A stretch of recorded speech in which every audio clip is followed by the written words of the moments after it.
सर्वांना धम्मचक्र प्रवर्तन दिनाच्या हार्दिक शुभेच्छा. है ना, 14 ऑक्टोबर सर्वांनाच ठाऊक आहे, सांगायची काही गरज नाही. काय सांगायचं काय आहे त्याच्यात, त्यांना सर्वांनाच माहीत आहे 14 ऑक्टोबर 1956ला काय घडलं होतं. है ना, मी समोर लिहिलेलं आहे की धम्मचक्र असेच गतिशील राहू, एवढा शब्द लिहिलेला आहे. यामध्ये तुम्ही सर्वजण समजून गेले असतील की गतिशील राहण्यासाठी काय करावं लागतं आणि काय नाही. ना मला असं काही सांगायची गरज नाही. असो, चला आपण आजचं लेक्चर सुरू करून घेऊया. आज आपण बघूया फंक्शन्स ऑफ मनी.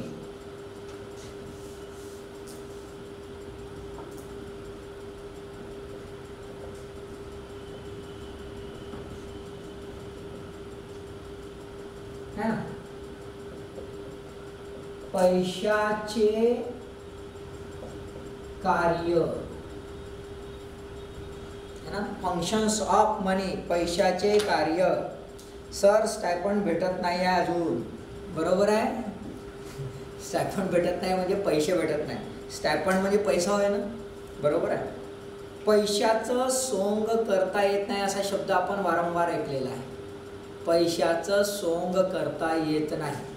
झोपेचं सोंग करता येते, ढोंग करता येते, अभ्यासाचं बी सोंग करता येते. है ना, तुमच्यापैकी काहींनी मोबाईल ऑन केला असा, मी आहो लिंकवरनं झोपून गेला असा. है ना, कोण पाहते. इथंही येत होते पोट्टे, मस्त चकलास करत होते, मस्त मस्त्या करत होते. है ना, मायबापाला वाटते करते पोट्ट अभ्यास, करते सोंग करता येते. पण पैशाचं सोंग करता येत नाही. म्हणजेच काय, एखाद्यानं म्हणलं आपले दाखव बे पैसे, तर पैसे दाखवता येत नाही. खरं आजकाल नकली पैसे बी दाखवतात, काही खरं नाही. ATM कार्ड खालीवाला घेऊन फिरतात तर म्हणतात लाख रुपये आहे, असं बी होते. म्हणजे आजकाल त्याचं बी सोंग वाढलं आहे. खैर असो, खूप सुंदर शब्द आहे, पैशाचं सोंग करता येत नाही. व्हॉट इट मीन्स, याचा अर्थ आपण आजच्या आधुनिक युगामध्ये राहतोय आणि आधुनिक युगामध्ये स्वतःची दिनचर्या करण्याकरिता, स्वतःचं आयुष्य टिकवण्याकरिता आणि त्याचा विकास करण्याकरिता एकमेव जे माध्यम आहे ते माध्यम म्हणजे पैसा आहे. पैसा नाही तर आपलं जीवनच नाही असं होऊन बसलंय. का असं होऊन बसलंय, त्याचं कारण असं की आता प्रत्येक वस्तू आणि प्रत्येक सेवा ज्या आहेत, ह्या वस्तू आणि सेवा ह्या केवळ एकाच बाबीने आपण अधिग्रहित करू शकतो, ती म्हणजे पैसा. या व्यतिरिक्त इतर याच्याने आता सहसा आपल्याला त्या वस्तू आणि सेवा अधिग्रहित करता येत नाही. है ना, तुम्हाला ठाऊक असेल. आता इन जनरल जर आपण बघितलंय तर उदाहरणार्थ एखाद्या व्यक्तीला भूक लागली आहे. भूक लागली आहे तर तो कुठे जाईल, एखाद्या घरी भीक मागायला जाईल. ओके, किंवा तो हॉटेलात जाईल. जेव्हा भीक मागायला जाईल तेव्हा कधी त्याला अन्न मिळेल, पण त्याने म्हटलं मला फ्रेश अन्न पाहिजे आहे, त्याला मिळेल का, मिळणार नाही. पण जर त्याने म्हटलं की बाबा ह्या फ्रेश एकदम छान अन्न आहे आत्ता बनवलेलं, याच्याकरिता मी पे करतो. एखादा घरी गेला तो आणि त्याने म्हटलं बाबा मला मस्त शिजवून अन्न पाहिजे आहे, है ना, आणि याच्याकरता मी पे करतो. म्हणजे अबे हट नव्हे, जाणं म्हणून घरी, है ना, माझ्याच घरी बनवायचं आहे. पण त्याने जर म्हटलं की पा मला डाळ भात भाजी पाहिजे आहे, मी 5,000 देतो, है ना, कोण म्हणत नाही म्हणून, म्हणत थांब इथं बस आधी बनवून घेतो, उद्यापासून हॉटेल सुरू कर. म्हणजे आपल्याला काय दिसतंय की बिना पैशाने कुठलंही बाब आता करता येत नाही. का करता येत नाही, कारण की आपण एका विशिष्ट पद्धतीमध्ये, विशिष्ट सिस्टीम मध्ये आहोत. That system is called as a market economic system. आपण बाजार व्यवस्थेमध्ये आहोत, आपण आधुनिक अर्थव्यवस्थेमध्ये आहोत.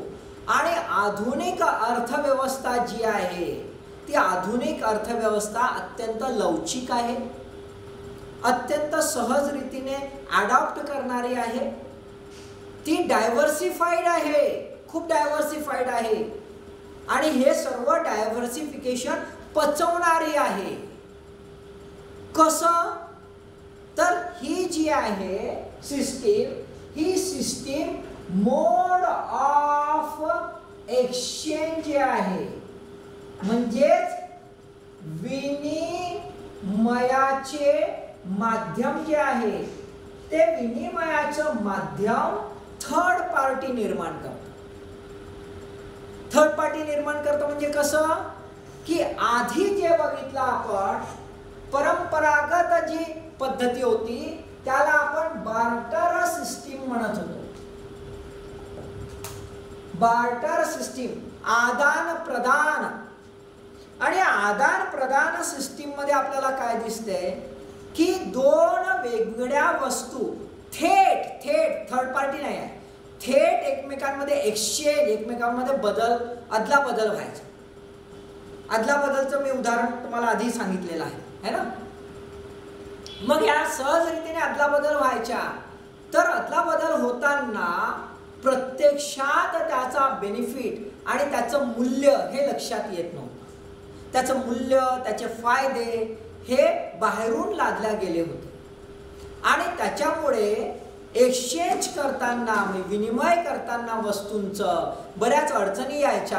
कारण की एक्झॅक्ट ह्या वस्तूचं मूल्य दुसऱ्या वस्तूशी जेव्हा कम्पेअर करायला जायचं तर तेव्हा तुलना करायला कुठलंही माध्यम राहत नव्हतं. ह्या दोन वस्तू एकत्रित यायच्या आणि त्यामुळे त्याची पोर्टेबिलिटी, त्याचं हस्तांतरण हे सहज रीतीनं होत नव्हतं. सहज रीतीनं न होण्यामुळे आपल्याला काय दिसतंय की खऱ्या अर्थाने समाजामध्ये श्रम विभागणी बरोबर होऊ शकली नाही है ना. सोबतच खऱ्या अर्थाने ज्याला आपण स्पेशलायझेशन म्हणतो, विशेषीकरण म्हणतो, ते होऊ शकलं नाही. उदाहरण आपण घेऊया. इथे कॅमेरा पण आहे, दुसरा पण कॅमेरा आहे. एक लॉजिटेकचा कॅमेरा आहे आणि दुसरा एक सोनीचा कॅमेरा आहे, बरोबर आहे. आता हे दोघं जण आले कॅमेरा घेऊन. एकानं म्हणलं माझ्याजवळ कॅमेरा, दुसऱ्यानं म्हणलं माझ्याजवळ कॅमेरा आहे. आता या दोघांनी म्हणलं कॅमेरा, अभि कॅमेराचे आहे आपल्याकडे, चल एकमेकांचा घेऊ. जमन का? नाही. आजच्या घडीला एक लॉजिटेकचा जो कॅमेरा आहे त्याची किंमत 3 ते 4 हजार दिसेल, 10 हजार दिसेल. तिथे जो सोनीचा दुसरा कॅमेरा आहे त्याची किंमत 1 ते 1.5 लाख दिसेल. का? कारण की त्यांच्या स्वतःच्या इंट्रिन्सिक अंतर्गत असलेल्या मूल्यांमुळे आहे, त्यांचं स्पेशलायझेशनमुळे आहे. पण जर आपण बार्टर सिस्टीमला असतो है ना, आधीच्या ह्याच्यात म्हणजे महाभारतात असतो है ना, महाभारतात इकडून एक बाण मारला, तिकडून एक बाण मारला, एका बाणमध्ये लागलाय न्यूक्लिअर बॉम्ब, दुसऱ्या बाणमध्ये लागलाय दुसरा तरी साधा बॉम्ब. आता दोघंही जर म्हणतील, कर्ण आणि अर्जुन एकत्र आले आणि एकत्र म्हणतील, कर्ण म्हणत माझ्याजवळ ॲटॉमिक बॉम्बवाला बाण आहे आणि अर्जुन म्हणे माझ्याजवळ आपला सुतळी बॉम्ब आहे, त्याचा बाण आहे. आता दोघांचं कम्पेअर होईल का? पण दोघांचं कम्पेअर तिथं कसं होईल, सुतळी बॉम्ब मोठा होऊन जाईल. कारण की अर्जुन कोण आहे, अर्जुन आपल्याला दिसते रिकॉग्नाइज्ड आणि कर्ण बिचारा रिकॉग्नाइज्डच नाही आहे है ना. मग याच्यात फारकत झाली. आज जर आले तर कर्ण आणि अर्जुन, कर्ण अर्जुन पिक्चर नाही, ओव्यात पिक्चराच्या नादात पडू नका. कर्ण आणि अर्जुन एकत्र आले तर कोणाचा बाण महत्वाचा राहील, कर्णाचा. कारण की न्यूक्लिअर बॉम्ब जो आहे तो त्याची विध्वंसकता, त्याची स्पेशलायझेशन हे अधिक मोठं आहे, बरोबर आहे. आणि हा कंपॅरिझन करणं सहजरीतीनं शक्य कुठे झालं, मार्केट बार्टरमध्ये होऊ शकलं नाही. बार्टरमध्ये केवळ वस्तूंची आदान प्रदान. आजच्या घटकेला आपण बार्टर जर बघितलं तर आपल्याला असं दिसेल की एखादं लग्न असते, आजकाल तर लोक त्यासाठी लिहून टाकते आहेर पद्धती बंद, लिहिते ना आहेर पद्धती बंद. काऊन लिहिते? याच्यासाठी लिहिते का अशी अशी आहेर येते, हे साडी आणते मोठ्यानं मस्त पॅक करून, पाय म्हणते तू यासाठी साडी आणलो म्हणते, हा मग आता मला बी साडी पाहिजे म्हणते.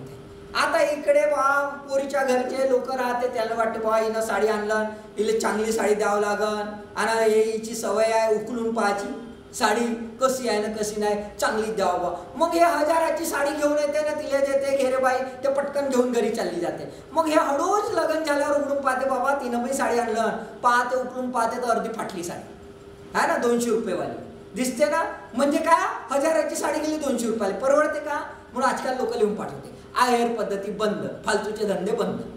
म्हणजेच आपल्याला काय दिसते, बार्टर सिस्टीम मध्ये दोन ज्या गुड्स आहेत त्याचे कंपॅरिझन बरोबर होऊ शकत नाही आणि म्हणून अर्थव्यवस्था ही विकसित होऊ शकत नाही.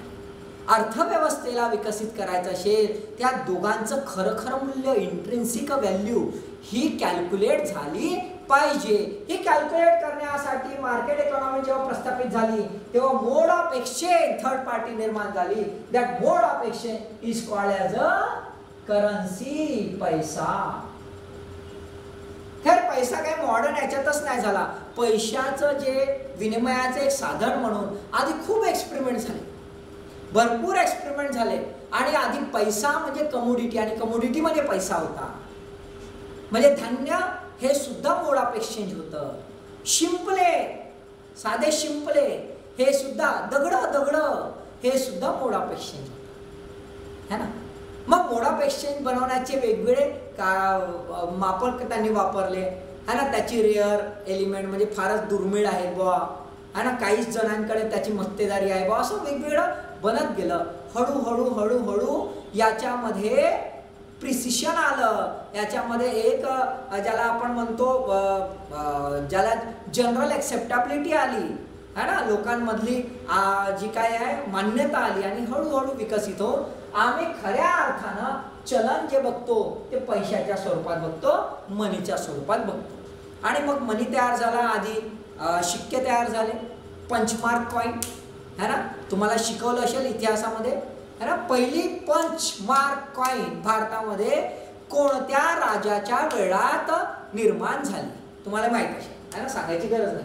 तर आपल्याला दिसतं पंचमार्क कॉईन भारतातही आलं, है ना, जगातही आलं, है ना. असे फुकून बनवलेले शिक्के, है ना. तुगलकचा तर तुगलकपणा सगळ्यांनाच माहीत आहे, काय झालं होतं काय नाही म्हणून, ठीक आहे. तर आपल्याला काय दिसतंय, पैशाची निर्मिती व्हायला लागली. पैशाची निर्मिती व्हायला लागली तर त्याचं कार्य पण महत्त्वाचं असेल. अकार्यात्मक कुठलीही गोष्ट ह्या जगामध्ये अस्तित्वात नाही. अकार्यात्मक बाबीला कुठलंही महत्त्व नसतं, बरोबर आहे. कार्यात्मक बाबीलाच महत्त्व असतं. म्हणून इथे कार्यात्मकता काय आहे, त्याचे फंक्शन्स काय आहेत ते आपण पाहून घेऊया.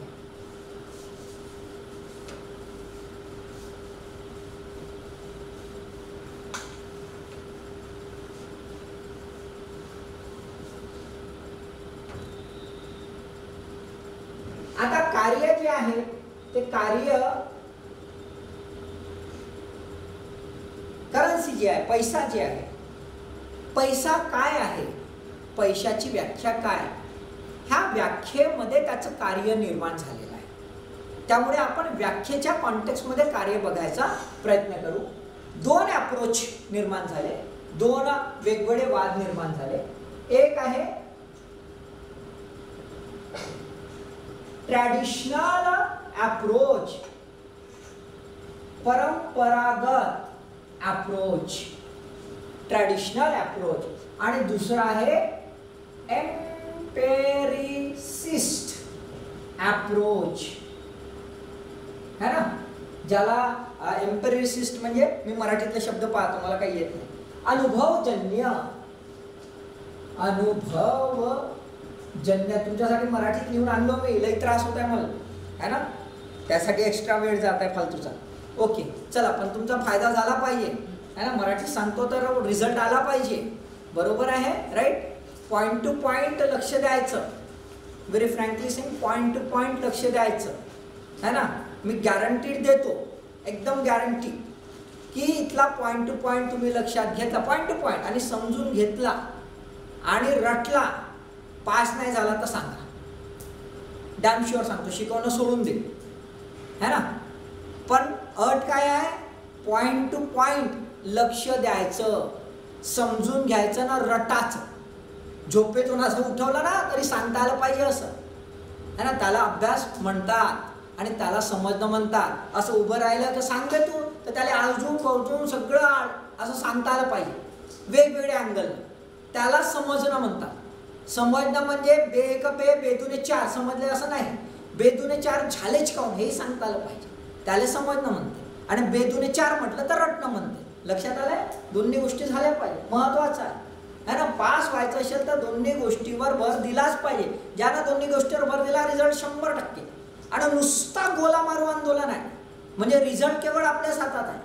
जेवढं पक्क तेवढा रिझल्ट पक्का, है ना. पहिल्यासारखं नव्हतं, आमच्या वेळात लिहायचं होतं, है ना. आणि लिहिताना लई प्रॉब्लेम व्हायचा, मराठीवाले चालायचे इंग्रजीवाले नाही, इंग्रजीवाले चालायचे मराठीवाले नाही, कधी हा पेपर चालता तर तो नाही, 2-2 ऑप्शनल होते. आता तसं राहिलं नाही, अत्यंत सोपं झालंय. मेहनतीच्या भरोश्यावर रिझल्ट असं झालंय. पहिले मेहनत के साथ तकदीर असं राहत होतं, आता राहिलं नाही आहे, है ना. तर सगळी तकदीर तुमच्या हातात आहे, है ना. तर तुम्ही मेहनत घ्या छान. ट्रॅडिशनल आणि एम्पिरिसिस्ट अप्रोच असे दोन आहेत. ट्रॅडिशनल अप्रोच जो आहे याच्यामध्ये त्याने क्रायटेरिया काय ठेवला आहे? पहिला क्रायटेरिया, पैसा कशाला म्हणावा, तर तो जनरली एक्सेप्टेड, जनरली एक्सेप्टेड, सर्वसामान्य लोकांनी त्याला मान्यता दिली पाहिजे, समाज मान्यता असली पाहिजे. आता समाज मान्यता खूप महत्वाची आहे. आपण मॉडर्न स्टेटमध्ये राहतो, तर मॉडर्न स्टेटमध्ये राज्य जे आहे ती समाज मान्यता आहे, समाजाने घडवलं आहे राज्याला. आणि त्यामुळे राज्याने जेव्हा एखादा नोट इश्यू केला, एखादी करन्सी इश्यू केली, तर त्याला सर्वसामान्य मानतात. उदाहरणार्थ आपण उदाहरण घेऊया. भारतामध्ये असा एक 10 रुपयाचा नोट आला ज्याच्यावर जिन्ना काढला, चालन का? जेव्हा की जिना आणि बापू दोघे सोबतच राहायचे, है ना, दोघे चळवळीत होते म्हणे, आणि चळवळीत होते म्हणे, आणि मग स्वातंत्र्य झाल्यानंतर भाऊ वेगळे झाले, भाऊ वेगळे झाले. पण आपलाच भाऊ ना, मग जिनाचा असं चालायला पाहिजे ना? नाही. का नाही? कारण की भारत जो देश आहे त्या देशाला सर्व मान्यता जी आहे या लोकांनी वेगळ्या पद्धतीने दिलेली आहे, सॉवरीन केलेला आहे, सार्वभौम केलेला आहे. आणि हा सार्वभौम एंटिटी जी आहे, राज्य जे आहे, ते राज्याला जी मान्यता मिळाली इथल्या लोकांनी दिलेली, ते राज्य आता जो नोट इश्यू करेल त्याला सर्व मान्यता राहील. म्हणजे आमच्या बापूला सर्व मान्यता राहील. म्हणजेच काय? जनरल एक्सेप्टॅबिलिटी.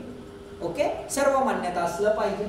म्हणजे उदाहरणार्थ आता भारत सरकारने म्हटलं की बाबा दगडच राहतील रे बाबा, दगड, है ना, दगड जे आहेत आम्ही दगडावर करून देऊ, असं सही करून देऊ, आणि तो दगड चालेल, ठीक आहे. तर मग आपल्याकडे दगड राहतील खिशात घेऊन, है ना, खिशात घेऊन दगड राहतील. पण दगड काही जमणार नाही, ते कारण आपण पाहू पुढं. पहिलं दगड बी चालते बरं, पण ते का हटले दगड, का गडबड झाली, इकडे पाहू. एम्पिरिसिस मध्ये जनरली एक्सेप्टेड म्हणजे सर्वसामान्यता एक्सेप्टेड राहिले पाहिजे. आणि दुसरं जे आहे, दुसरं जो एलिमेंट आहे, तो element as a mode of exchange तो राहिला पाहिजे, विनिमयासाठी तो तयार असला पाहिजे. जनरली एक्सेप्टेड आहे आणि विनिमयासाठी तो तयार राहिला पाहिजे. म्हणजेच काय, तर आपण जर बघितले ह्या दोन कॉन्टेक्स्ट मध्ये, एक तर सर्व मान्यता आहे आणि दुसरं की तो विनिमयासाठी तयार आहे, असं दोन जर मान्यता केलं तर आपल्याला याच्यामध्ये काय दिसतंय, त्याचे कार्य दिसून येतात. मी इथे कार्य लिहितो, है ना, कार्य दिसून येतात. कुठली कार्य आहे? ही स्टॅटिक कार्य आहे. कशी आहे? स्थिर असलेली कार्य, स्थिर आहेत, कुठलंही डायनामिक्स नाही त्याच्यात. कुठलं कार्य आहे? तर एक आहे मीडियम ऑफ एक्सचेंज, विनिमयाचं साधन आहे ते. दुसरं जे आहे विनिमयाचं साधन आहे, दुसरं आहे स्टोर ऑफ व्हॅल्यू. काय आहे? Store of value. आपण खिशात पैसे घेऊन फिरतो, है ना, दोस्तांना माहित असं सर्व खिशात घेऊन फिरायचे मस्त पैसे. दोस्त इकडे तिकडे निघाले, चहा प्याले वगैरे, तर चहाचं सांगायचं खिशात पैसे आहे, आणि त्याने म्हणलं अबे चल चहाचे पैसे देतो, म्हणते बे कुठे आहे माझ्याजवळ पैसे, मग तिकडून आलोय, अबे दिसलेच नाही म्हणते, पैसे खिशात होते म्हणते. असं करताना तो जपून ठेवते, है ना, कवडी चुंबक नाही का, जपून ठेवते मस्तपैकी. आणि हा याच्यात गुल्लरमध्ये ठेवते, कुठं लपवून ठेवते, असं तसं लपवून बॅगेमध्ये, बेडामध्ये, आणि मग तो जमा करत राहते, स्टोअर व्हॅल्यू. आणि मग तो काढते कधीतरी, है ना, डिमॉनिटायझेशन झाल्यावर असं काहीतरी काढते, बरोबर. स्टोअर व्हॅल्यू आहे, जमा करू शकतो तो, है ना. त्याला खर्चच केलं पाहिजे असं आहे का? नाही, जमा करू शकतो आणि भविष्यामध्ये तो वापरू पण शकतो, त्याची स्टोअर व्हॅल्यू आहे. आणि मिडियम ऑफ एक्सचेंज, दुकानात गेला आणि काही पाहिजे म्हटलं की 10 रुपयाची नोट ठेवली की तो देते काहीतरी 10 रुपयाचं, बरोबर आहे. तर मिडियम ऑफ एक्सचेंज आहे, ठीक आहे. एम्पिरिसिस जो अप्रोच आहे त्याने पैसा हा शब्द खूप ब्रॉड याच्याने घेतला आहे, खूप व्यापक याच्याने घेतलेला आहे, त्याने असं नॅरो याच्याने घेतलेला नाही. म्हणजेच काय, ते एम्पिरिसिस्ट अप्रोच पैशाला दोन याच्यामध्ये विभागते, दोन याच्यात क्लासिफाय करतं. एक प्युअर मनी, प्युअर मनी शुद्ध पैसा, शुद्ध पैसा प्युअर मनी. आणि दुसरा आहे नियर मनी, जवळचा पैसा. दुसरा आहे जवळचा पैसा. दोन आहे, शुद्ध मनी आणि जवळचा, प्युअर मनी आणि नियर मनी, असे दोन आस्पेक्ट जे आहेत ते एम्पिरिसिस्ट अप्रोचने घेतलेले आहेत. त्यांचं असं म्हणणं आहे की असं जे काही असे जे जनरली एक्सेप्टेड तर आहेच, स्टोर ऑफ व्हॅल्यू तर आहेच है ना, as a medium of exchange आहे, परंतु जे जे आवश्यकतेनुसार पैशाच्या स्वरूपात सहज रीतीने होऊ शकेल, जे जे अशा बाबी पैशाच्या स्वरूपात सहज रीतीने, सहज शब्द बाबू सहज रीतीने म्हणजे पैशासारखंच आहे असं जे काही असेल त्या सर्व बाबी पैशाच समजावं असं एम्पिरिसिस्ट त्यांनी सांगितलं. आणि एम्पिरिसिस्ट मग प्युअर मनी म्हणजे actual currency, currency in the hands of the public, लोकांकडे असलेला पैसा, किंवा करंट अकाउंट. आता करंट अकाउंट म्हणजे पैसा कसला, तर करंट अकाउंट आपण दिवसातून किती वेळाही ट्रान्झॅक्शन करू शकतो. करंट अकाउंटमध्ये किती वेळाही, जेवढ्या वेळा पाहिजे तेवढ्या वेळा सेव्हिंग अकाउंटमध्ये करू शकत नाही, बरोबर आहे, करंट अकाउंटमध्ये आपण करू. म्हणून करंट अकाउंट आणि करन्सी हा जसा काही शुद्धच पैसा म्हणजे हातात असलेला, खिशात असलेला पैसा, मागणी केली तर तयार आहे, बरोबर आहे, राईट. आणि इथे नियर मनी म्हणजेच काय तर त्याच्यासाठी थोडा वेळ लागतो पण तो पैशात रूपांतरित होऊ शकतं. जसा आपण टाइम डिपॉझिट्स, फिक्स डिपॉझिट जे असतात, shares, equity shares, debenture, bonds, बरोबर आहे, काही सेव्हिंग्स, ह्या सगळं काय आहे नियर मनी आहे. वाटलं आज जर इच्छा झाली तर नोटीस देऊन 1-2 दिवसात त्याला पैशामध्ये कन्वर्ट करता येऊ शकतं.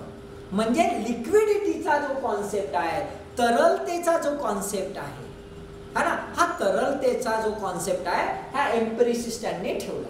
ज्याच्यामध्ये तरलता आहे पैशामध्ये रूपांतरित होण्याची, किंवा पैशासारखंच ज्याच्यामध्ये मूल्य आहे, स्टोअर व्हॅल्यू म्हणून आणि मीडियम ऑफ एक्सचेंज म्हणून, असं जे काय आहे त्या संपूर्ण याला ज्याने पैसा घेतला आणि त्याच्यामुळे एम्पिरिसिस जो अप्रोच आहे तो ब्रॉड झाला. आणि त्यांनी केवळ हे स्टॅटिक जे आहे कार्य, स्थिरावलेलं कार्य आहे ते सांगितलेलं नाही, तर त्याने मग डायनॅमिक फंक्शन्स सांगितलेले आहेत की पैसा जो आहे हा पैसा केवळ मीडियम ऑफ एक्सचेंज नाही आहे, तर पैसा हा डिफर्ड पेमेंट म्हणून सुद्धा आहे.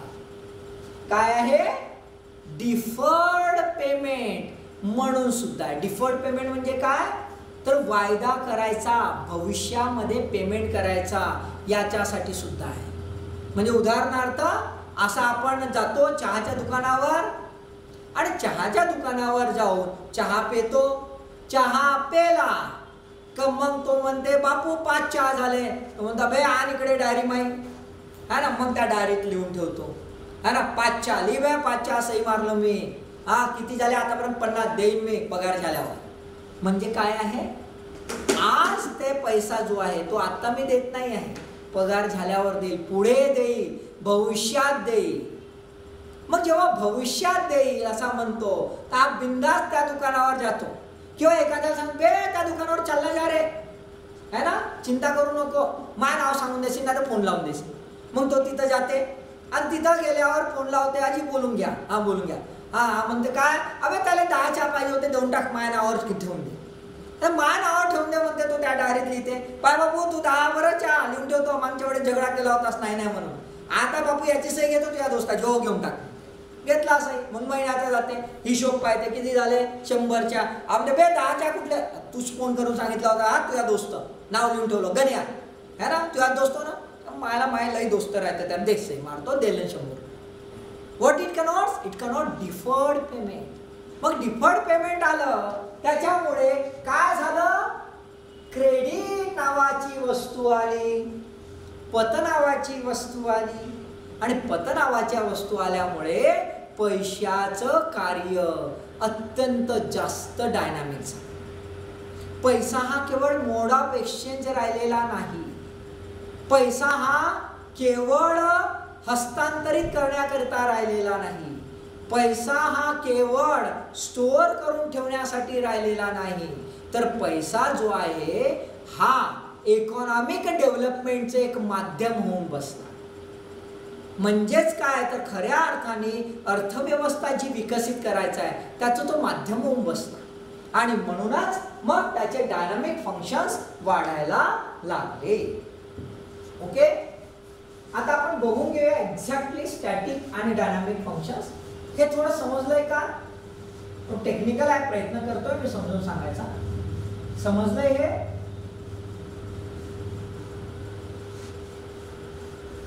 Okay, yes sir, thank you.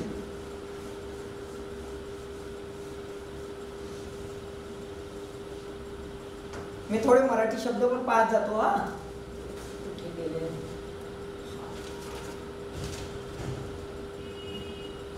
Static function तर बघूया.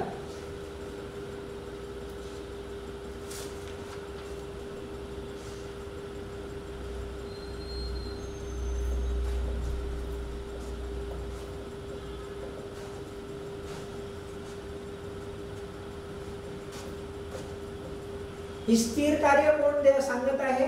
ट्रॅडिशनलिस्ट अप्रोच जो आहे, परंपरागत जे अप्रोचेस आहेत ते सांगत आहे. ओके, पहिलं एक लिहून घेऊया आपण. एक मीडियम ऑफ एक्सचेंज, म्हणजेच हा विनिमयाचे माध्यम. दुसरं लिहून घेऊ आधी आपण, 4च्या 4 मग समजून घेऊ.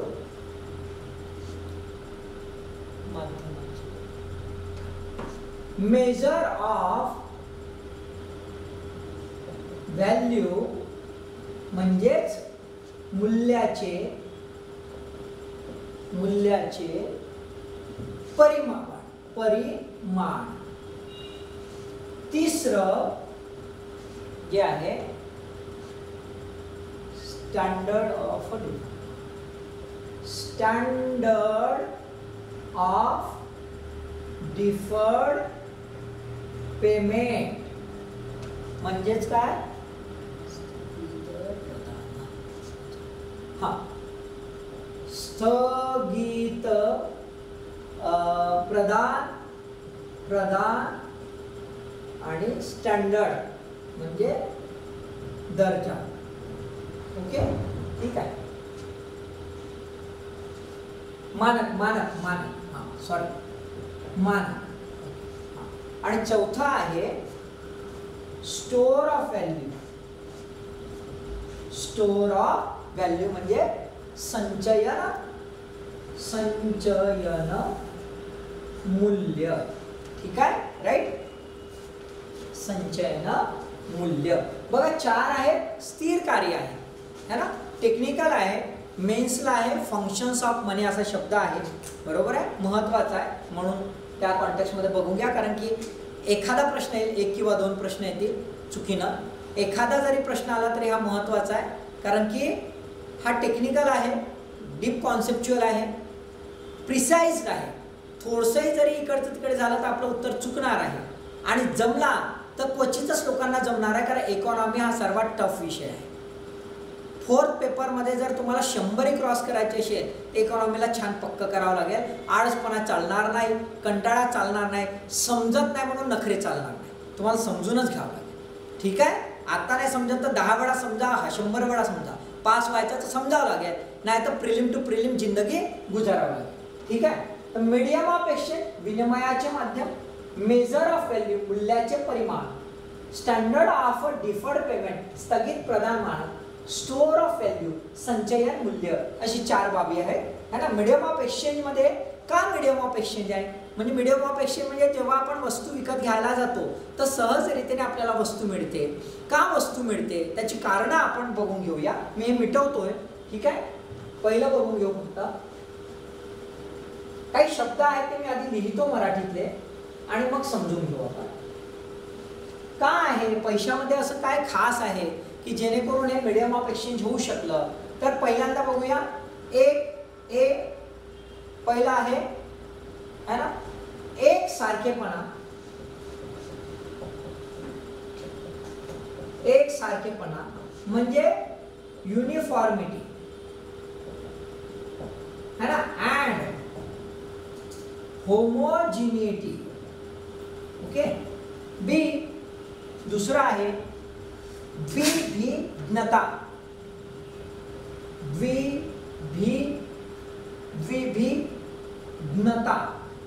द्विभिन्नता है ना, द्विभिन्नता.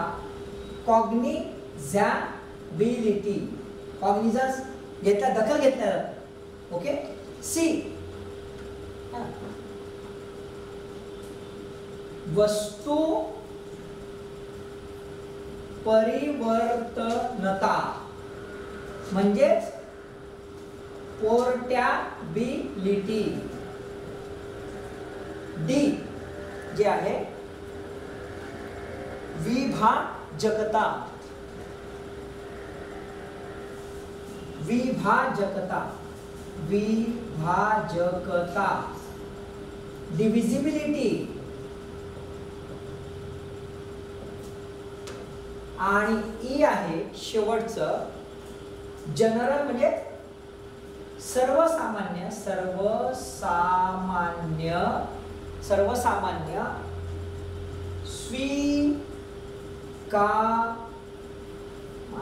स्वीकारार्थता. हा मला मराठी नाही जमणार, समजून घ्या थोडंसं. जनरल एक्सेप्टॅबिलिटी. बघा पैशामध्ये काय असे गुण आहेत की जेणेकरून ते मीडियम ऑफ एक्सचेंज. तुम्हाला प्रश्न असा राहू शकतो. कसा प्रश्न राहू शकतो की पैसा हे विनिमयाचे माध्यम आहे, हे त्याच्या कोणत्या गुणांमुळे? असा प्रश्न राहू शकतो, डिफिकल्ट प्रश्न. किती गुण आहेत त्याचे? 5 गुण आहेत. ओके. एक सारखेपणा आहे, युनिफॉर्मिटी आणि होमोजिनिटी. म्हणजे उदाहरण आपण घेऊया है ना, की दोघ जण गेले, 2 दोस्त गेले है ना. 2 दोस्त गेले आणि विचार केला की बा पॉपकॉर्न घ्यायचा आहे. दोघांना विचाराला पॉपकॉर्न घ्यायचा आहे. पॉपकॉर्न घ्यासाठी दुकानावर गेले आणि त्यांना मला 10 रुपयाचा पॉपकॉर्न घ्या. दोघांनी बोंबलले. आज दोघांनी बोंबलले आणि त्यांना 10 रुपयाचे पॉपकॉर्न याले बी दिले आणि त्याला बी दिले. दोघांना पॉपकॉर्न दिले तेव्हा त्यांना म्हणलं बे द्या रे 10 रुपये. तर यानं काढलं 10 रुपये है ना, त्याने काढलं 10 रुपये. एकावर दिसते गांधीजी, आपले गांधीजी 1940 मधले, आणि दुसऱ्यावर दिसते गांधीजी कुठले दक्षिण आफ्रिकेतले कोट घालून. जमन का? नाही जमन. दोन्ही याच्यावर आमचे गांधी बाबा सारखे सारखे दिसले पाहिजे. वेगवेगळे दिसले तर तो लगेच म्हणते अबे हा कोणता गांधी उभे कुठून आणलाच म्हणते. बरोबर आहे. म्हणजे युनिफॉर्म एक सारखेपणा असलं पाहिजे. नोट सारखा असला पाहिजे. नाही तर एकामध्ये लिहिलेला आहे 10 रुपये असा 10चा आकडा, दुसऱ्यामध्ये लिहिला मराठीमधलं 10. हा म्हणे बे मी मराठीत लावू, मला इंग्रजी जमेचे नाही, इंग्रजीतले आकडे नाहीच जमे मला, म्हणून मी असे लिहून आणलो. नाही का तुम्ही नाही म्हणा का मराठीत पाहिजे, तर मराठीवाला तिथून घोटून दिलं त्यानं 10 रुपये आणि घेऊन गेला. चालन का? नाही चालत. म्हणजे पैसा कसा असला पाहिजे? एक सारखा असला पाहिजे. एक सारख्या याचा साचेबद्धपणा, एक संघ असला पाहिजे.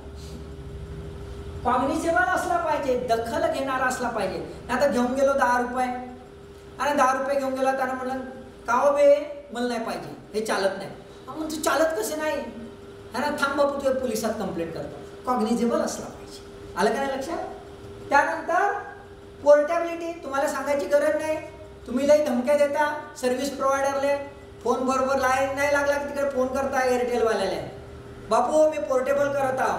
तो त्या आजी नको करा, मी चांगली स्कीम देतो. हां म्हणते असं करता ना तुम्ही. बरोबर आहे. पोर्टेबल म्हणजे इथून तिथं बदलवणे. पैशाची पोर्टेबिलिटी आहे.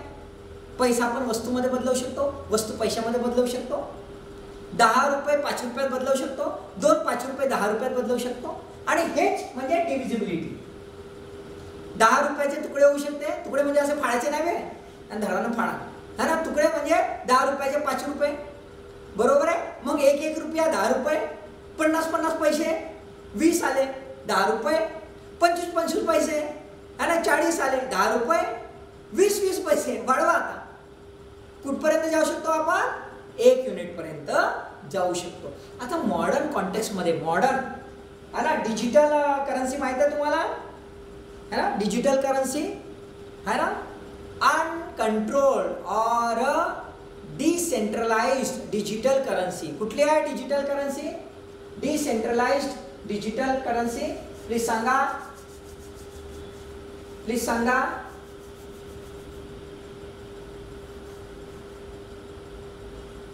मुली पहा की सिन्सिअर आहेत. पहा, मौसमी दिसते इथं, प्रज्ञा दिसते, सुवर्णा. पोट्टे कुठं गेले? हा आहे का? पोट्टे दिसते का? पोट्ट्यामधून काय सांगणार आहे बापू? कोणीच खुकलत नाही. डिजिटल, डिजिटल करन्सी आठवते एखादं नाव? नाही. पोट्टे पोट्टे तर छापत असतील डिजिटल करन्सी मध्ये पैसे, नाही का? नाही, कोणालाच नाही आठवले? नाही, सगळे झोपले आहेत बापू. सगळ्यांनी मोबाईल चालू करून झोपले आहेत. एवढे 100% आज मला डाऊट वाटते. कोणीच सांगत नाही आहे. बाबर झोपले आहेत. नाही, यस यस, आरती व्हेरी गुड. नाही, आरती झोपली नाही आहे, बाकी सगळे झोपले आहेत. Bitcoin, exactly, very good, very good Suvarna, exactly. Bitcoin, है ना. बिटकॉइन हे आत्ताच आहे. याच्यापूर्वी वेगवेगळे कॉइन्स होते, आताही वेगवेगळे कॉइन्स आहे. बिटकॉइन हे पॉप्युलर झालेलं आहे, है ना. बिटकॉइनचं जे हे आहे डिव्हिजिबिलिटी, जे एका युनिट मध्ये मोजल्या जाते, कळल्याचं सतोशी. काय म्हणतो आपण त्याला? सतोशी. हे बेसिक युनिट आहे. ते एक बिटकॉइनला 0.0000001 2 3 4 5 1 इथपर्यंत तोडते. आपले पैसे नाही तोडत इथपर्यंत. बघा डिव्हिजिबिलिटी, इथपर्यंत तोडते. आणि त्याच्यामुळे खूप पॉप्युलर झालाय. म्हणजे तुमच्या हातात एवढे पण राहू शकते. आता तुमच्याकडे हातात 1 पैसा चालते का?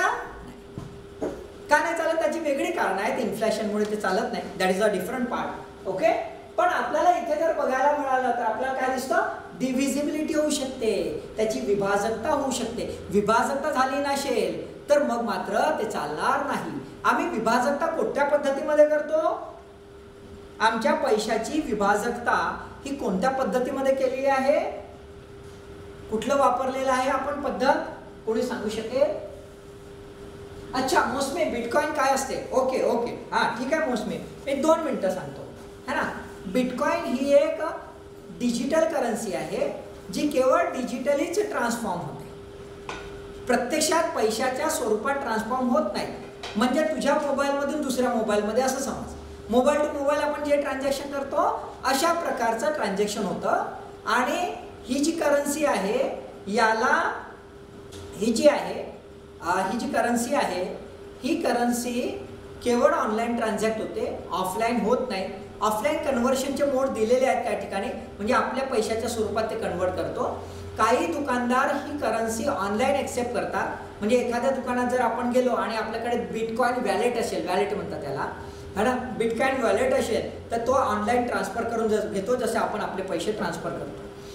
महत्त्वाचा मुद्दा इथे असा आहे बिटकॉइनमध्ये की याला कोणतीही सेंट्रल ऑथॉरिटी, जसं आपल्या पैशाला कोण नियंत्रित करते? आपल्या पैशावर नियंत्रण कोण करतं? नियंत्रण? कुठली ऑथॉरिटी आहे? मोसमे सांग. एक्झॅक्टली, RBI, बरोबर आहे ना. तर आपल्या याच्यावर नियंत्रण कोण करतं? Reserve bank. प्रत्येक देशामध्ये एक सेंट्रल बँक आहे, सेंट्रल एजन्सी आहे जी नियंत्रण करते, बरोबर आहे. इथे मात्र कोणीच नियंत्रण करत नाही. क्रिएटर सुद्धा नियंत्रण करत नाही. ज्यांनी निर्माण केली ना बिटकॉइन, कोणी निर्माण केली हे कोणालाच माहित नाही. असं म्हणतात एक ग्रुप होता, बरोबर आहे, आणि त्याने वाऱ्यावर सोडून दिली, तुम्ही आता खेळत बसा. आणि ती चेन मध्ये वाढत असते. कसं वाढत असते? चेन मध्ये वाढत असते. एक दुसऱ्याला, दुसरा तिसऱ्याला, तिसरा. त्याला म्हणतात ब्लॉकचेन. त्याला काय म्हणतात? ब्लॉकचेन. ते ही चेन वाढत असते अशी, है ना. इथे सुरुवात झाली असेल, इथून इथे, इथून इथे, 3 आले, मग इथून इथे अशी चेन वाढत जाते, बरोबर आहे. आणि मग ही चेन इथूनही लिंक होते. मग ही चेन, कारण ब्लॉक चेन बनवायची आहे त्याला, है ना, कप्पे बनवायचे आहेत, त्यामुळे ती लिंक होत जाते आणि ते नेटवर्क पसरत जातं. हे अनकंट्रोल्ड आहे. धोका महत्वाचा काय, ही अनकंट्रोल्ड आहे, कोणी नियंत्रित ठेवत नाही. त्याच्यामुळे ही केव्हा पडेल आणि केव्हा उठेल याची काहीच गॅरंटी नाही. पैशाचं मात्र तसं नाही आहे. आपला पैशाचा विनिमय दर, फॉरेन एक्सचेंज, कधी कधी आपली रिझर्व्ह बँक कंट्रोलमध्ये ठेवतात आणि ते स्वतःहून डिव्हॅल्यू किंवा रिव्हॅल्यू करून देतात. आपल्याला माहिती आहे डिव्हॅल्युएशन झालेलं आहे, आपल्या रुपयाचं अवमूल्यन झालेलं आहे, बरोबर आहे. पण बिटकॉईनचं अवमूल्यन करणे किंवा वधारणे हे मात्र कोणाच्याच हातात नाही. That is a bitcoin. Okay, bitcoin एक प्रकारची डिजिटल करन्सी आहे. समजलंय मोस्टली, लक्षात आले का? थोडं ब्रीफली समजायचा प्रयत्न केला. बिटकॉईनवर एखादा क्लास होऊ शकतो. ओके, चल, थँक्यू. ओके, तर डिव्हिजिबिलिटी असली पाहिजे, बरोबर आहे. डिव्हिजिबिलिटी असली पाहिजे, जसं इथे सांगितलं, म्हणजे तुकडे झाले पाहिजे. कुठली पद्धत आहे, मी विचारला होता प्रश्न, कुठली पद्धत वापरतात आपल्या डिव्हिजिबिलिटीमध्ये, आपल्या रुपयाच्या डिव्हिजिबिलिटीमध्ये कुठली पद्धत वापरतात? नाहीतरी मला ना, म्हणजे मला सांगा प्लीज, की कोणाला आठवलंय, नाही आठवलंय? अच्छा, नाही आठवलंय, ठीक आहे. आपण दशमान पद्धती वापरतो. कुठली पद्धती वापरतो आपण? कुठली स्वीकारली आहे? दशमान पद्धती. म्हणजे आपण तोडतो ते युनिट, कसा 10च्या युनिटच्या याच्यात तोडतो आपण. लक्षात आलंय का? म्हणजे जसं एक रुपया आहे, 1 रुपयाला आपण 10 पैशात तोडलं, 10 पैशाला 10 युनिटमध्ये तोडलं, मग त्याला म्हणजे आपण डिव्हिजिबल त्या दशमान पद्धतीमध्ये करतो. एक सोपासा प्रश्न कधी येऊ शकतो असा, लक्षात ठेवा. ओके, सर्वसामान्य स्वीकारार्थ, जनरल एक्सेप्टेबिलिटी, म्हणजे सर्वांनी स्वीकारलेलं आहे.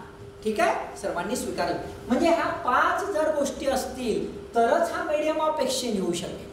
ह्या 5 गोष्टी नसणार तर मीडियम ऑफ एक्सचेंज होणार नाही. लक्षात आलंय? ठीक आहे. पहिल्यांदा as a money, as a medium of exchange, विनिमयाचं माध्यम. ठीक आहे.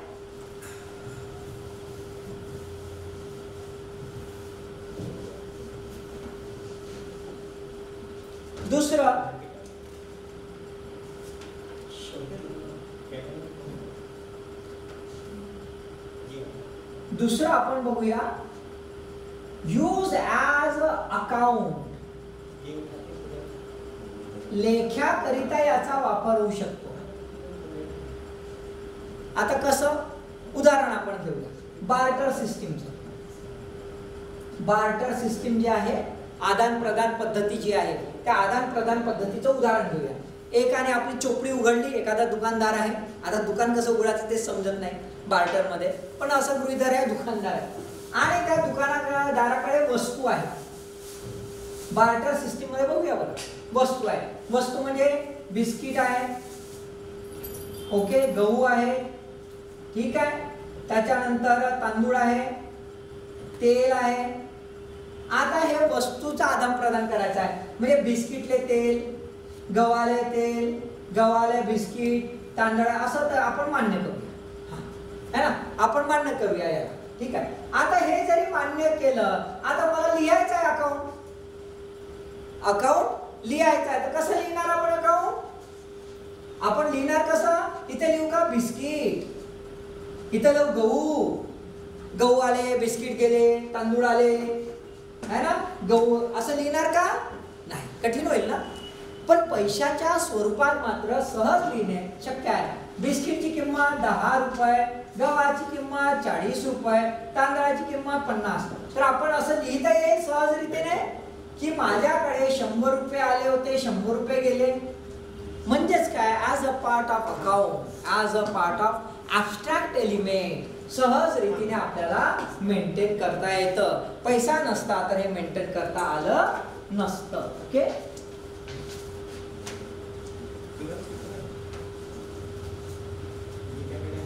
डिफर्ड पेमेंटचं तुम्हाला समजावून सांगितलेलं आहे मी. म्हणजे त्याला काय म्हणतो आपण? स्थगित प्रदान.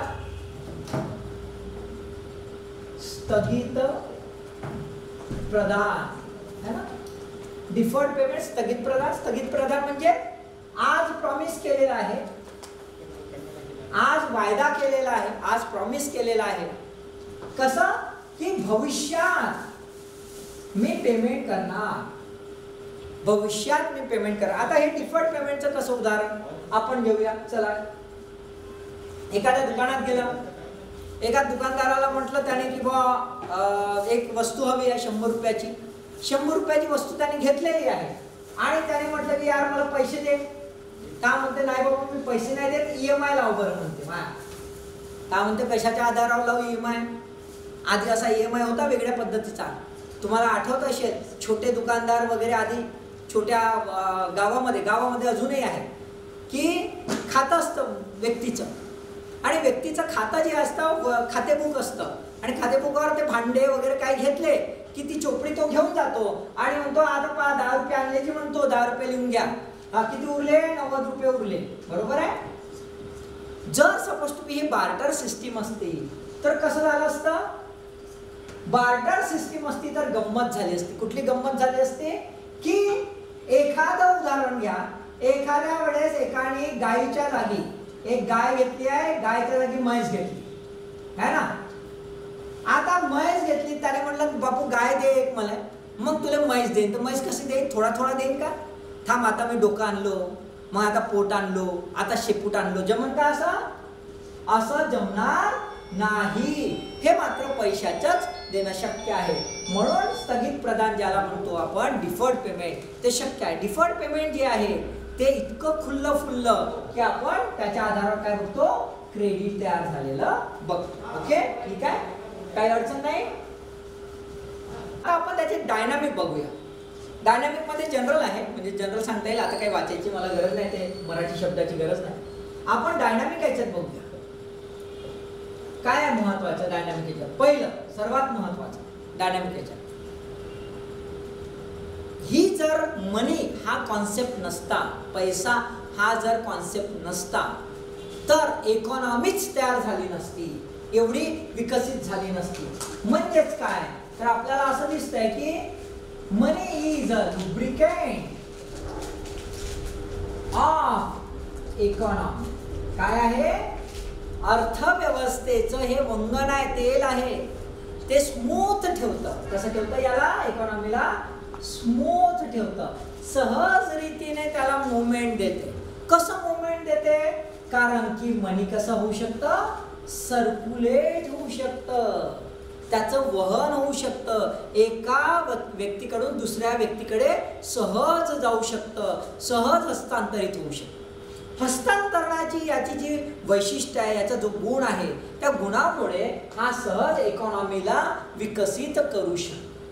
दुसरं महत्वाचं आहे डायनामिक याच्यात की हे स्पेशलायझेशन आणतं. काय आणतं स्पेशलायझेशन आणतं, विशेषीकरण निर्माण करतं. शब्द हा विशेषीकरण निर्माण करतं, स्पेशलायझेशन निर्माण करतं. स्पेशलायझेशन कसं निर्माण करतंय उदाहरण देतोय. बार्टर सिस्टीम जर असती तर बार्टर सिस्टीम मध्ये गाय आणि म्हैस एकत्र आणले असते तर आता जर यांना वाटलं की चला आता ह्या गाय म्हशीचा खेळ बंद करूया, आपण काहीतरी वस्तू बनवूया. आणि एकाने खूप मेहनत घेतली है ना. आणि मेहनत घेऊन एडिसन भाऊनं बल्ब बनवला है ना. 4-5 हजार वेळा बिचारा मेहनत घेऊन थकून गेला, अखेर बल्ब बनवला. बल्ब बनवल्यावर तो बल्ब घेऊन गेला आणि दुसऱ्यानं जो आहे साधा तेलाचा दिवा घेऊन आला आणि बल्ब नेला. यानं तेलाचा दिवा आणला आणि हा म्हणते तेलाच्या दिवाने बल्ब एक्सचेंज करते. हा विचारते बा तेलाचा दिवा कसा, तर तो कुंभार म्हणते काय नाही अशी वाटी तयार केलं घातलो तेल आणलो. एडिसन म्हणते भाऊ मी मागचे 10 वर्षापासून बल्ब बनवत बसलो है ना. तर हा कुंभार म्हणते नाही एक्सचेंज करून घे, माय बी याला प्रकाश देते तुया बी प्रकाश देते. काही अर्थ आहे याला. म्हणजे याच्या जे काही स्पेशलायझेशन केलं त्याला किंमत राहिली का. मग एडिसन भाऊ पैदा होईल का. एडिसन भाऊ पैदा होणार नाही. सगळीकडे कुंभार वाट्या घेऊन फिरत राहते. मग हे विशेषीकरण जर झालं तर मूल्य वाढतं, त्याची परिणामकारकता वाढते, त्याचे गुण वाढतात आणि त्याच्यामुळे आपली प्रोडक्टिव्हिटी आपली कार्यक्षमता जी आहे ती वाढते आणि ती वाढावी तेव्हाच समाजाचा विकास होईल. आणि म्हणून विशेषीकरण होणे आवश्यक आहे. विशेषीकरणाला हे वधारतं, हे प्रोत्साहित करतं. पैसा जसा एडिसन भाऊला जसं माहीत झालं तर रॉयल्टी माहीत झाली. आज जन्म भेटन बापू म्हणते पैसे है ना. मायक्रोसॉफ्ट वाल्याने सॉफ्टवेअर बनवलं आणि त्यानं काहीच नाही मागितलं, म्हणते $1 पाहिजे म्हणते पर क्लिकले, है ना. ज्या आपण कम्प्युटर ओपन केला तर त्याला $1 जाते, झाला संपला का. आणि म्हणूनच तो इतके वर्ष ती मेहनत घेऊ शकला आणि हळूहळू आपल्याला काय दिसतं, इनोव्हेशन होऊ शकलं, स्पेशलायझेशन होऊ शकलं. अन्यथा हे झालं नसतं. पैसा बघा किती महत्वाचा. ओके. त्याच्यानंतर तिसरं डिव्हिजन ऑफ लेबर, कारण स्पेशलायझेशन झालं तर डिव्हिजन ऑफ लेबर होऊ शकलं, श्रम विभागणी होऊ शकली. मग प्रत्येक जण आपलं आपलं कौशल्यानुसार स्वतःचं श्रम निर्माण करू शकला, स्वतःचं विशेषीकरण निर्माण करू शकला आणि डिव्हिजन ऑफ लेबर झाल्यामुळे समाज हा वृद्धिंगत झाला. समाजामध्ये आता कॉम्पिटिशन वेगळ्या प्रकारची झाली, परावलंबता ज्याला आपण इंटरडिपेंडन्सी वाढायला लागली आणि इंटरडिपेंडन्सी वाढून ऑटोनॉमी सोबत इंटरडिपेंडन्सी वाढून नंतर मग समाजाचा विकास व्हायला लागला. म्हणजे डिव्हिजन ऑफ लेबर झालं तर आपोआप इकॉनॉमीचा विकास झाला. आणि चौथं महत्वाचं जे आहे डायनामिक फंक्शन ते म्हणजेच काय तर सेव्हिंग अँड इन्व्हेस्टमेंट, याला याने बढावा दिला. उदाहरणार्थ आपण असं घेऊया की एखाद्याकडे गाय आहे आणि त्यानं विचारलं याची सेव्हिंग करायची पुढच्या 40 वर्षासाठी, जमन का.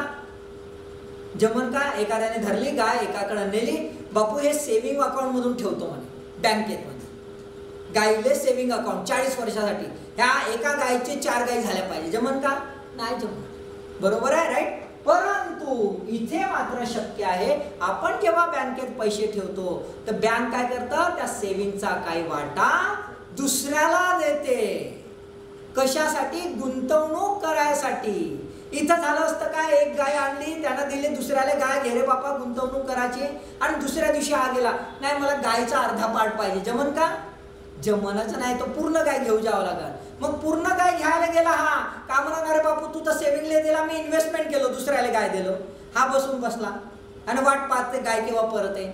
म्हणजेच काय तर वस्तूमध्ये जे आहे, वस्तूचं विनिमय जर असतं केवळ, तर मग मात्र ही अडचण आली असती. पैशामुळे ही अडचण येत नाही. सेव्हिंग झालं आणि जे सेव्हिंग झालं त्यातलं काय झालं, इन्व्हेस्टमेंट झालं. आणि इन्व्हेस्टमेंट झालं म्हणजेच काय झालं, क्रेडिट निर्माण झालं, पतनिर्मिती झाली.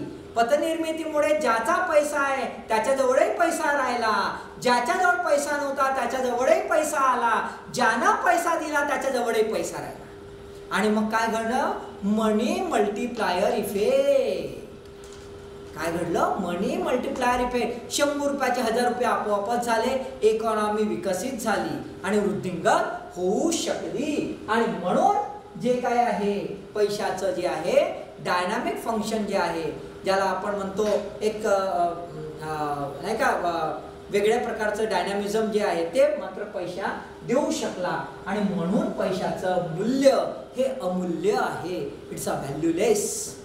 पण केव्हा हे करू तेव्हा, है ना. नाही तर बापानं कमवले, पोट्ट्यानं खाल्ले, तर याचा फायदा होईल का, होणार नाही, है ना. तुमच्यावर जो काही पैसा लागत आहे तो काय झाला पाहिजे, इन्व्हेस्टमेंट झाला पाहिजे. जर इन्व्हेस्टमेंट होत असेल तुमच्यावरचा पैसा तर खऱ्या अर्थाने वृद्धिंगत होईल. तुम्ही पुढे पैसे छापान म्हणजे पगार कमवान, नाही तर भलतेच अर्थ पकडान तुम्ही, है ना. छापान म्हणजे पगार कमवान चांगला, नाही तर क्लर्क झाले तर 30,000 ना ऑफिसर झाले तर 1 लाख फरक पडत. ओके, ठीक आहे, बाकीचं सांगायची गरज नाही. This are the dynamic functions of the money. काही अडचण याच्यामध्ये,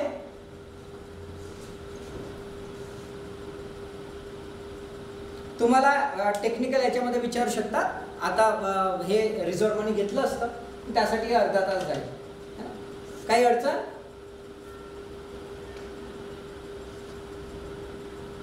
अच्छा. मोसमीने विचारलं बिटकॉइन मध्ये कोणीही ट्रान्झॅक्शन, हो कोणीही ट्रान्झॅक्शन करू शकते. ऑनलाईन जा, बिटकॉइनला विकत घे, पण आपले पैसे आधी खर्च करावे लागते बँक अकाउंट लिंक करून. म्हणजे आता खूप महाग आहे बिटकॉइन, सर्वात जास्त हे याच्यात आहे. म्हणजे मला वाटतं एक बिटकॉइन घ्यायला तुला 10,000 रुपये द्यावं लागते. 10,000चं की 5,000चं एक बिटकॉइन आहे. जस्ट लाईक अ शेअर आहे ना, जसं रिलायन्सचं शेअर 2,500चं वगैरे आहे, तशासारखंच आहे. ठीक आहे, बिलकुल शेअर याच्यासारखं.